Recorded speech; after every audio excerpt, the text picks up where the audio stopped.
बिहार के बाहुबली राजपूत शेर कहे जाने वाले आनंद मोहन की बेटे की सगाई हाल ही में संपन्न हुई है।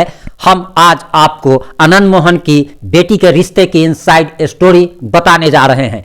उनके होने वाले दामाद राजहंस सिंह यूपीएससी क्वालिफाई हैं और रिश्तेदारी में बदली परिवार की दोस्ती। बाहुबली नेता आनंद मोहन की बेटी सुरभि आनंद की सगाई पटना में धूमधाम से हुई। 6 फरवरी 2023 को इनकी शादी तय की गई है। सगाई में बिहार के सीएम और डिप्टी सीएम के साथ राजनीति के दिग्गज धुरंधर शामिल हुए, लेकिन इन बीच सबसे ज्यादा चर्चा आनंद मोहन के होने वाले दामाद राजहंस सिंह की हो रही है। सुरभि आनंद भी पेशे से वकील है। राजहंस सिंह फिलहाल इंडियन रेलवे के IRTS के बड़े पद पर कार्यरत हैं। वे मूल रूप से बिहार के मुंगेर के रहने वाले हैं।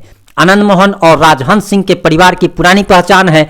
आनंद मोहन जब रियासत में शिखर पर थे तब मुंगेर यात्रा के दौरान वे राजहंस के दादा मोहन सिंह से जरूर मिलते थे। इतना ही नहीं, आनंद मोहन की पत्नी लवली आनंद भी इस घर में चूरा दही खाने जाया करती थी।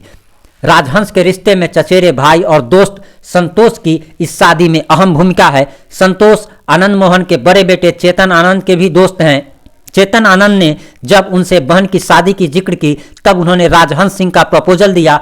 इसके बाद अगुवाई की प्रक्रिया शुरू हुई। हालांकि राजहंस 1-2 साल शादी नहीं करना चाहते थे, लेकिन सुरभि की शिक्षा और परिवार के निर्देश के बाद उन्होंने अपना फैसला बदला और शादी के लिए तैयार हो गए। राजहंस जहां एक सामान्य किसान परिवार से ताल्लुक रखते हैं, उनके पिता दयानंद सिंह लगभग 100 बीघा जमीन के मालिक हैं। वे मूल रूप से दियारा के जमीन डिग्री के रहने वाले हैं, लेकिन दियारा में परेशानी होने के बाद इनका पूरा परिवार गांव से मुंगेर शिफ्ट कर गया था।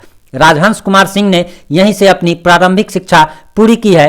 राजहंस की 10वीं तक की शिक्षा मुंगेर के सरस्वती शिशु मंदिर से हुई है। मैट्रिक की पढ़ाई पूरी करने के बाद ये आगे की पढ़ाई पूरी करने के लिए पटना आ गए। पटना आने के बाद ये कुछ दिन के लिए हैदराबाद भी गए। इसके बाद इन्होंने national institute of technology Durgapur से बीटेक की डिग्री ली। 2019 में इन्होंने यूपीएससी क्वालिफाई किया। इसमें इन्हें 660वां रैंक हासिल हुआ था। राजहंस सिंह यूपीएससी एस्पिरेंट को दिए गए एक इंटरव्यू में कहते हैं कि बीटेक की डिग्री पूरी होने के बाद उन्होंने टाटा ग्रुप के साथ 2 साल की नौकरी भी की थी। नौकरी के साथ ही उन्होंने यूपीएससी की परीक्षा की तैयारी भी की। वे लगातार 2 बार इस परीक्षा में फेल होने के बाद भी हिम्मत नहीं हारे। तीसरे अटेम्प्ट में उन्हें कामयाबी भी मिली। उन्होंने दिल्ली में रहकर यूपीएससी की परीक्षा की तैयारी की है। राजहंस के चाचा चंदन सिंह कहते हैं कि वे कभी भी ट्यूशन का सहारा नहीं लिए। स्कूल कॉलेज के बाद उन्होंने सेल्फ स्टडी कर कामयाबी हासिल की। वे कहते हैं कि 10वीं की बात है, इस कक्षा में वे टॉपर आए थे। उन्हें इनाम स्वरूप मोबाइल दिया जा रहा था, लेकिन उन्होंने मोबाइल लेने से इनकार कर दिया था। उन्होंने ये कहते हुए मना कर दिया था कि फिलहाल उन्हें मोबाइल की कोई जरूरत नहीं है। पूर्व सांसद और बाहुबली नेता आनंद मोहन की बेटी की सगाई उनके लिए शुभ हो सकती है। जिस इंतजार में आनंद मोहन और उनका पूरा परिवार है वह खत्म हो सकता है। आनंद मोहन का पूरा परिवार बेसब्री से उनकी रिहाई का इंतजार कर रहा है, तो यह बेटी सुरभि की सगाई के बाद संभव होता हुआ भी दिख रहा है।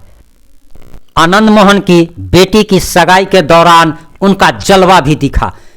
आपको बताते चले कि बिहार सरकार मुख्यमंत्री से लेकर तमाम बड़े मंत्री तक सगाई समारोह में उपस्थित हुए।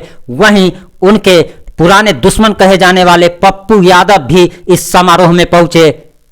आनंद मोहन को मात्र 15 दिन की पेरोल मिली है और वह जब घर आए हैं तब उनकी पत्नी लवली आनंद के जन्मदिन के समय वे भी इस बार मौजूद रहे और 15 साल के बाद, 15 साल के लंबे अंतराल के बाद लवली आनंद ने अपने पति के साथ अपना जन्मदिन मनाया। इस दौरान उनके बेटे चेतन आनंद और बेटी काफी भावुक हो गई और रोने भी लगे। पूरा परिवार एकजुट था 15 साल के बाद और चेतन आनंद के आंखों से आंसू टपक रहे थे। चेतन आनंद काफी भावुक दिखे और पिता के जेल जाने के डर से वे एक बार फिर से निराश भी दिखे। उन्होंने कहा भी कि ये खुशी क्षणिक है और पिता को फिर जेल जाना पड़ सकता है। हालांकि उनके समर्थकों को उम्मीद है कि आनंद मोहन की जल्दी रिहाई होगी। वीडियो को शेयर कर हमारे फेसबुक पेज को लाइक करना एवं यूट्यूब चैनल को सब्सक्राइब कर बेल आइकन दबाना ना भूले। जय हिंद, जय भारत।